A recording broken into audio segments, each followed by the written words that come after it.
ഒരു പ്രാവശ്യമെങ്കിലും നിങ്ങൾ ഇതുപോലെ ഈ വറുത്തരച്ച മീൻകറി ഒന്ന് ട്രൈ ചെയ്ത് നോക്കണം. അപ്പോൾ നമുക്ക് ഈ വറുത്തരച്ച മീൻകറിക്ക് എന്തൊക്കെയാണ് വേണ്ടതെന്ന് നോക്കാം. പുളി ഒരു നെല്ലിക്ക വലുപ്പത്തിൽ എടുത്തിട്ടുണ്ട്. നിങ്ങൾക്ക് എത്രയാണോ അത്ര എടുക്കാവുന്നതാണ്. പിന്നെ ആവശ്യമായിട്ടുള്ളത് മുളക് പൊടി, മല്ലിപ്പൊടി 1 ടീസ്പൂണോളം എടുത്തിട്ടുണ്ട്. അരമുറി തേങ്ങയാണ് ഇതിലേക്ക് ആവശ്യമായിട്ടുള്ളത്. പിന്നെ ആവശ്യമുള്ളത് ഇഞ്ചി, വെളുത്തുള്ളി, കറിവേപ്പിൻ്റെ ഇല, 1 സവാള, 3 തക്കാളി എന്നിവ എടുത്തിട്ടുണ്ട്. സവാള അരിഞ്ഞെടുത്തിട്ടുണ്ട്.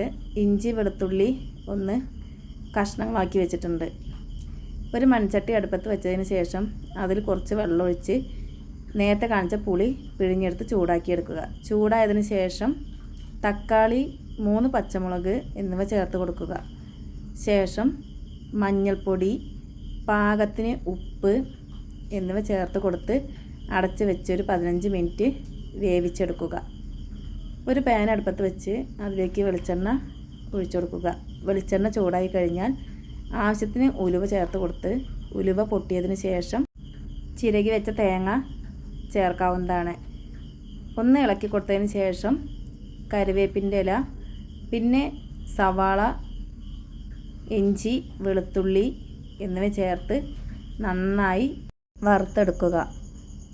ഇത് നമ്മൾ സാമ്പാറിനൊക്കെ തേങ്ങ വറുക്കുന്നത് പോലെയാണ് കേട്ടോ. നല്ല ഗോൾഡൻ ബ്രൗൺ കളർ ആവുന്നത് വരെ തേങ്ങയും സവാളയും ഇഞ്ചിയും വെളുത്തുള്ളിയും എല്ലാം വറുത്തെടുക്കണം. ഈ സമയത്ത് മുളക് പൊടിയും മല്ലിപ്പൊടിയും ചേർത്ത് ഒരു 3 മിനിറ്റ് നേരം നന്നായി വഴറ്റിയെടുക്കുക. പൊടി കരിയാതെ ശ്രദ്ധിക്കണം. ഒരു മീഡിയം ഫ്ലെയിമിൽ വേണം പൊടികൾ ചേർത്തതിന് ശേഷം ഇളക്കി കൊടുക്കുവാനായിട്ട്. ഇപ്പോൾ അത് റെഡി ആയിട്ടുണ്ട്. ഇനി അതൊരു വേറെ പാത്രത്തിലേക്ക് മാറ്റി ചൂടാറാൻ വയ്ക്കാം. ഇപ്പോൾ തക്കാളിയും പുളിയും എല്ലാം അത്യാവശ്യം തിളച്ച് വന്നിട്ടുണ്ട്. അപ്പോഴേക്കും നമുക്ക് തേങ്ങ നല്ല ഫൈനായിട്ട് അരച്ചെടുക്കാം.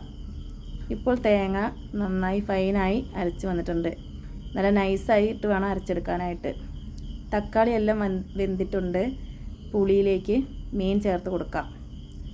ഇനി മീൻ അതിൽ കിടന്ന് ഒരു 5 മിനിറ്റ് അല്ലെങ്കിൽ ഒരു 6 മിനിറ്റോളം തിളച്ച് വേവേണ്ടതുണ്ട്. ഇപ്പോൾ മീൻ ഏകദേശം വെന്തിട്ടുണ്ട്. ഇനി അതിലേക്ക് നമ്മൾ അരച്ച് വെച്ച തേങ്ങ ചേർത്ത് കൊടുക്കാം.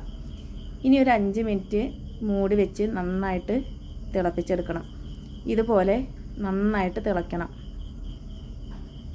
ശേഷം കറിവേപ്പിൻ്റെ ഇല, മല്ലിച്ചപ്പ് എന്നിവ ചേർത്ത് കൊടുക്കാവുന്നതാണ്.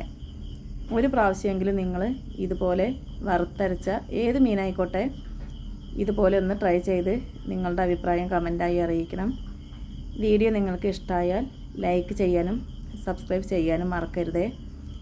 എല്ലാ മീനും ഇതുപോലെ വറുത്തരച്ചിട്ട് വയ്ക്കാവുന്നതാണ്. എല്ലാവരും ഒന്ന് ട്രൈ ചെയ്ത് നോക്കുക.